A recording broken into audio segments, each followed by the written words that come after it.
जय श्री राम दोस्तों। कुछ ही दिनों में अयोध्या में प्रभु श्री राम के प्राण प्रतिष्ठा हो जाएगा। ऐसा दिन जिसका इंतजार 500 सालों से किया जा रहा है। एक ऐसा दिन जिसके इंतजार में न जाने कितनी पीढ़ियां खत्म हो चुकी। एक ऐसा दिन जिसकी लड़ाई में पता नहीं कितने लोगों ने जान गंवाई। एक पल के लिए, बस एक पल के लिए जरा सोच के देखिए, 16वीं शताब्दी में भी ऐसे लोग थे जिनका सपना था कि वो अयोध्या में राम मंदिर देखें। 18वीं शताब्दी में भी ऐसे लोग थे जो पहली बार राम मंदिर का हक पाने के लिए अदालत गए। आज से 150 साल पहले अयोध्या में लोगों ने राम मंदिर की लड़ाई में अपनी जान गंवाई। ऐसे भी लोग थे जिन्होंने अपने जीवन के 50 साल अयोध्या के राम मंदिर के लिए कोर्ट की लड़ाई में बिता दिए। आज वो लोग हमारे बीच नहीं हैं और वो लोग ये दिन देख भी ना पाए। और एक आप और हम हैं जो अपने जीते जी इसी जीवन काल में अयोध्या में भगवान श्री राम का मंदिर देखने जा रहे हैं। उन प्रभु श्री राम का मंदिर जिसे आज से 492 साल पहले 1528 में वैसी बाबर ने गिरवा दिया था। तो आज के इस वीडियो में हम राम मंदिर के पूरे 500 साल के संघर्ष की कहानी को सुनाएंगे, ताकि आप ये जान सके कि ये लड़ाई कितनी पुरानी है और इस संघर्ष के क्या मायने हैं। हम आपको सब बताएंगे ताकि आप जान सके कि सच्चाई की लड़ाई रातों रात नहीं जीती जाती है। इसके संघर्ष 2-4 साल तक नहीं चलते, बल्कि इसके लिए आपको सैकड़ों सालों तक की लड़ाई लड़नी पड़ सकती है। तो मेरी आप सबसे विनती है कि इस वीडियो को पूरा देखिए और अपने दोस्तों के साथ शेयर जरूर करिए, ताकि उन्हें भी इस संघर्ष की कहानी का पता चले और अयोध्या में प्रभु श्री राम की मंदिर बनने का क्या मायने हैं इसका भी पता लगे। शुरू करते हैं दोस्तों। जय श्री राम। तो दोस्तों, हम सब जानते हैं कि बाबर ने 1528 में अयोध्या में भगवान श्री राम का मंदिर गिरवा कर वहाँ मस्जिद का निर्माण करवाया। लेकिन इसके पहले की बात बहुत कम लोग करते हैं। वो बात ये है कि भगवान श्री राम के पुत्र कुश ने अयोध्या में प्रभु श्री राम जी का मंदिर बनवाया। अकेले अयोध्या में सीताराम के 3000 मंदिर हैं।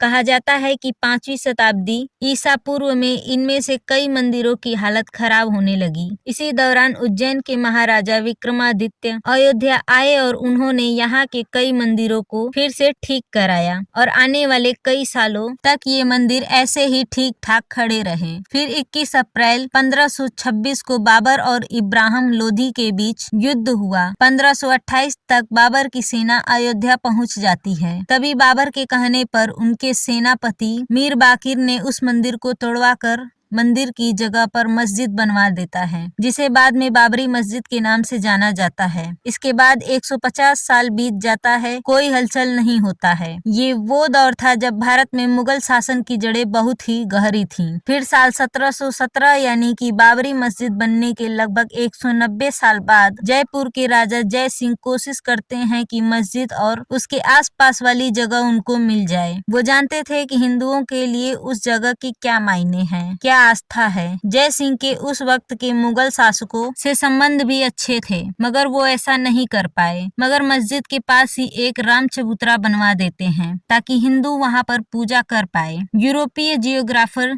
जोसेफ एफएम थेलर, जो खुद 1766 से 1771 के बीच इसी जगह पर थे, उन्होंने भी अपनी रिपोर्ट में राम मंदिर होने की बात कही है। ये वो वक्त था जब मुसलमान मस्जिद के अंदर नमाज पढ़ते थे और हिंदू बाहर राम चबूतरे पर पूजा किया करते थे। मगर मंदिर गिराए जाने के 250 साल बाद भी हिंदू इसको भूले नहीं थे। यूं तो अयोध्या में भगवान श्री राम के हजारों मंदिर थे, मगर वो ये बात नहीं भूल पा रहे थे कि भगवान श्री राम की जन्म स्थली पर मंदिर तोड़कर मस्जिद कैसे बना दिए। 1813 में पहली बार हिंदू संगठनों ने दावा किया कि बाबर ने 1528 में मंदिर तोड़कर मस्जिद बनवाया था। माना जाता है कि फैजाबाद के अंग्रेज अधिकारियों ने भी अपनी रिपोर्ट में मस्जिद में हिंदू मंदिरों जैसी कलाकृतियों के मिलने का जिक्र किया था। इसके बाद 1838 में ब्रिटिश सर्वेयर मोंटीगोमेरी मार्टिन ने भी अपनी रिपोर्ट में कहा कि मस्जिद में जो पिलर है वो मंदिर से ही लिए गए हैं। रिपोर्ट सामने आने के बाद काफी हंगामा हुआ। हिंदुओं के दावे के बाद से विवादित जमीन पर नमाज के साथ साथ पूजा भी होने लगी। 1853 में अवध के नवाब वाजिद अली शाह के समय पहली बार सांप्रदायिक हिंसा हुई। इसके बाद भी 1855 तक हिंदू मुसलमान एक ही जगह पूजा और नमाज अदा करते थे।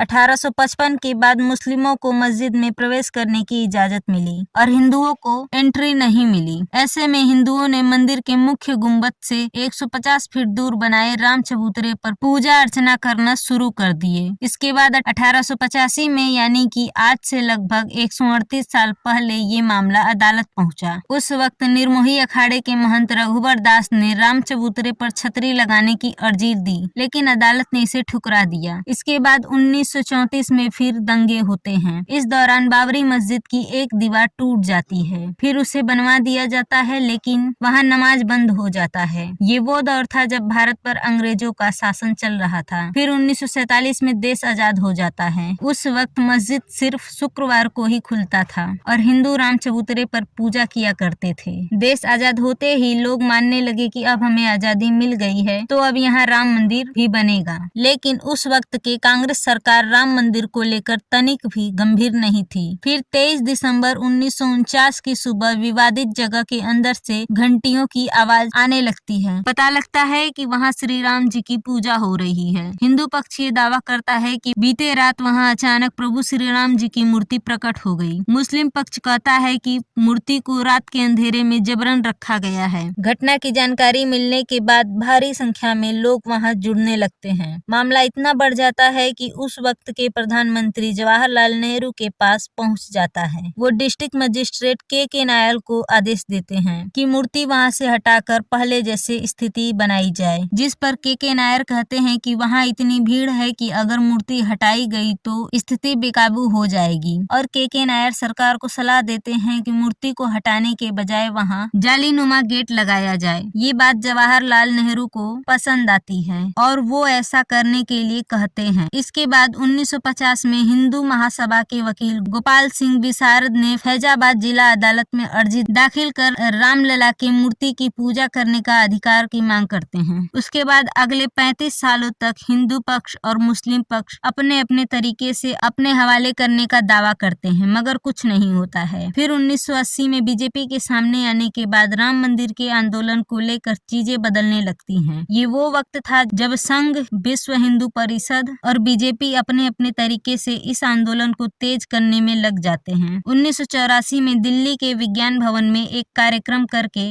राम मंदिर के लिए सीतामढ़ी से अयोध्या तक रथ यात्रा निकालने का कार्यक्रम बनाते हैं, लेकिन 1984 में इंदिरा गांधी जी की हत्या के बाद ये कार्यक्रम टाल दिया जाता है। फिर साल 1986 में राजीव गांधी बाबरी मस्जिद का ताला खुलवाकर वहां पूजा अर्चना शुरू करवा देते हैं। राजीव सरकार के इस फैसले से मुस्लिम लोग नाराज हो जाते हैं और 6 फरवरी 1986 को मुस्लिम लीडर्स मिलके बाबरी मस्जिद एक्शन कमेटी बना देते हैं। फिर 6 दिसंबर 1992 को दोपहर 1:55 पर पहले एक गुम्बद गिराया गया। फिर 1.5 घंटे बाद 3:30 बजे के करीब दूसरा गुम्बद गिराया गया और शाम 5 बजे तक सभी तीनों गुम्बदों को गिरा दिया गया। इसके बाद यूपी में राष्ट्रपति शासन लगा दिया गया। इसके बाद हुए दंगों में लगभग 1000 से भी ज्यादा लोग शहीद हो गए। फिर ASI को यानी आर्कियोलॉजिकल सर्वे ऑफ इंडिया को इस मामले की जांच करने के लिए कहा जाता है, ताकि पता लगाया जा सके कि पहले वहां क्या था। ASI ने अपने रिपोर्ट में ये साफ कर दिया कि जिस जगह पर विवादित ढांचा था उसके नीचे मिले अवशेषों से ये साबित होता है कि वहां पहले हिंदू मंदिर था। ASI की इस रिपोर्ट से अदालत ने विवादित जमीन को